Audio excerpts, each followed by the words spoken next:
Olá, pessoal!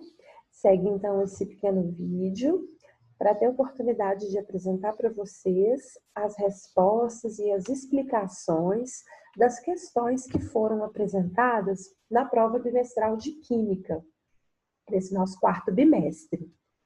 Muito bem, a nossa primeira questão é a que está na tela e que trata da ozonólise de um determinado composto. O objetivo da questão é nós identificarmos qual é esse composto X que vai dar origem à propanona e ao metanal. A ozonólise é uma reação de oxidação, na qual um composto orgânico é tratado com ozônio, zinco e água, como na equação apresentada a seguir. Bom, temos a equação, composto X reagindo com ozônio. Sabemos que as condições dessa reação é a utilização do zinco, que vai estar aí servindo como catalisador, e esse processo vai acontecer em meio aquoso.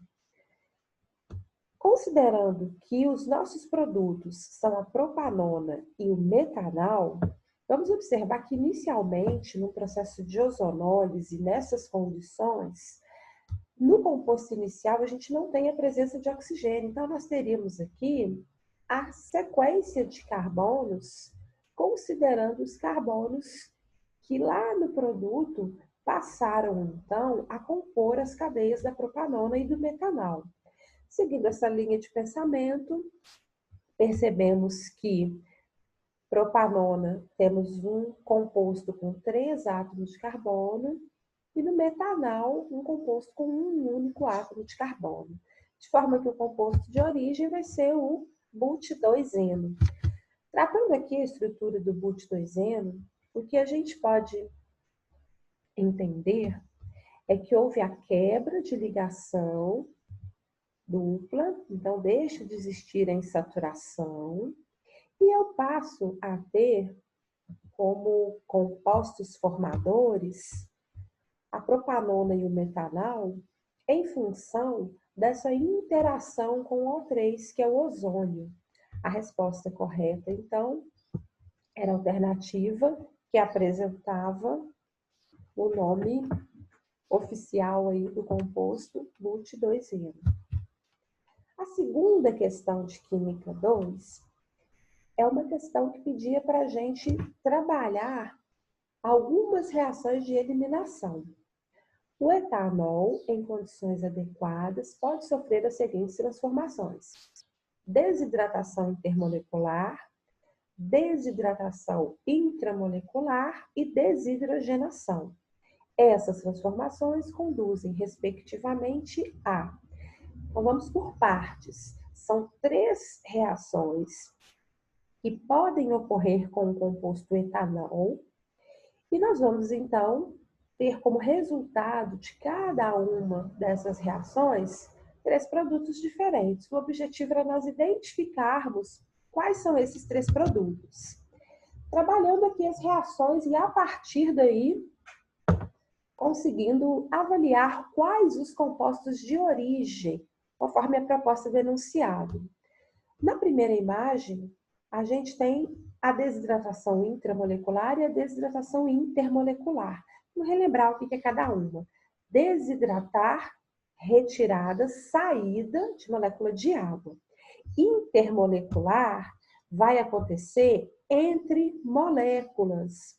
Meu composto único é o etanol, mas a desidratação intermolecular ela acontece entre moléculas, 2 moléculas diferentes do etanol. Então, eu tenho, para a formação dessa água, para a ocorrência dessa desidratação, a saída do hidrogênio de uma das moléculas de etanol e do OH da outra.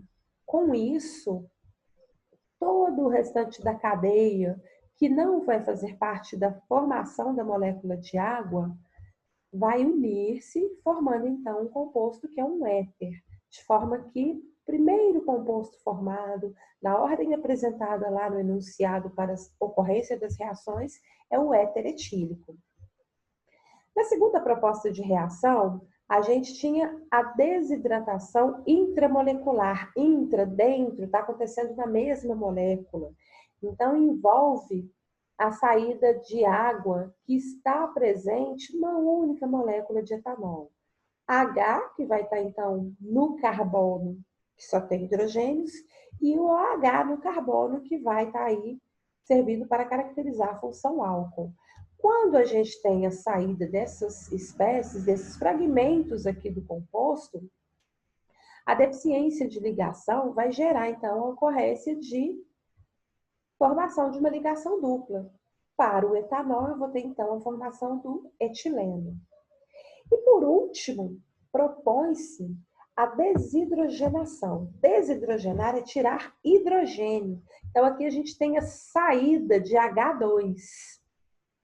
Essa saída de H2 vai acontecer na presença de um oxidante. Relembrando que o oxidante a gente representa comumente nas reações orgânicas, como esse oxigênio aqui entre colchetes colocados sobre a seta. E os hidrogênios que vão, então, poder ser removidos a partir desse processo de oxidação, num álcool primário, são o hidrogênio que está lá ligado ao oxigênio e o hidrogênio que está ligado ao mesmo carbono que apresenta o grupo funcional. Com a saída desses hidrogênios, eu vou ter, então, a formação de um aldeído. No caso do etanol, o aldeído formado é o etanal. O termo que a gente usa, então, para se referir a essa espécie é acetaldeído. Dando aí a nossa resposta correta. Na sequência, os compostos formados são éter-etílico, etileno e acetaldeído, respectivamente. E a última questão de Química 2 dessa prova era uma questão aberta, que propunha que fossem identificados também 3 compostos formados a partir de 3 reações. Essas reações estariam tendo como composto de partida o prop-1-eno, o propeno, né? Então, olha só, a gente tem ele aqui, CH3, CH, CH2. A dupla ligação aqui no primeiro carbono. Então, propõe-se 3 caminhos de síntese. Um primeiro, adição de água em meio ácido. O segundo, eu vou estar reagindo esse composto com HCl. E no terceiro, reagindo com hidrogênio na presença aí do catalisador platina. São 3 reações de adição, né? Eu deixei já exposta a resposta correta. Propan-2-ol, cloro, 2-cloropropano e propano. Mas vamos ver as reações que levam à formação desses 3 compostos. Bom, a primeira reação, que envolve a presença de água e o meio ácido, lembrando que das reações de adição a gente tem essa característica, quebra da ligação dupla, e aquele outro composto, a outra substância que está envolvida na reação junto com o composto orgânico, ela vai então preencher essas ligações que deixaram de existir em cada carbono em função da quebra da ligação dupla.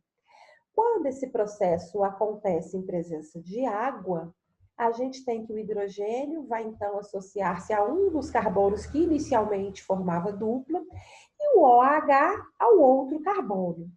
Nesse caso aqui, nos outros dois, a gente vai estar observando também essa característica, na verdade no segundo, né? A gente vai estar ainda podendo relembrar a regra de Markov-Nikov, uma observação das rotas sintéticas, dos mecanismos de reação de adição, que mostrava que o hidrogênio vai ter a tendência de ser, então, ligado ao carbono que já apresenta uma quantidade maior de hidrogênios ali nas suas ligações. De forma que, na primeira proposta de reação, a gente vai ter a formação de um álcool, que é o propan-2-ol. Na segunda proposta de reação, a gente tem a adição do prop-2-eno ao HCl, ó, novamente, né, uma densidade de carga positiva, uma densidade de carga negativa aí na formação dessa espécie do HCl. Reação de adição, quebra-se a dupla Hidrogênio associa-se ao carbono que já tem uma quantidade maior de hidrogênios, regra de Markov-Likov, e a outra espécie, que no caso aqui é o cloro, vai então passar a ficar ligada ao carbono que tinha menor quantidade de hidrogênios. Um detalhezinho, aqui não tem dupla não, tá? Vai ser só uma ligação simples. E a última reação proposta na questão é a hidrogenação, né? A adição de H2, novamente quebra-se a dupla, cada um dos hidrogênios, então, vai ligar-se a um dos carbonos que originalmente estava na dupla. De forma que eu tenho como composto de origem, como produto, o propano. Beleza, pessoal? Agradeço a todos e até a próxima.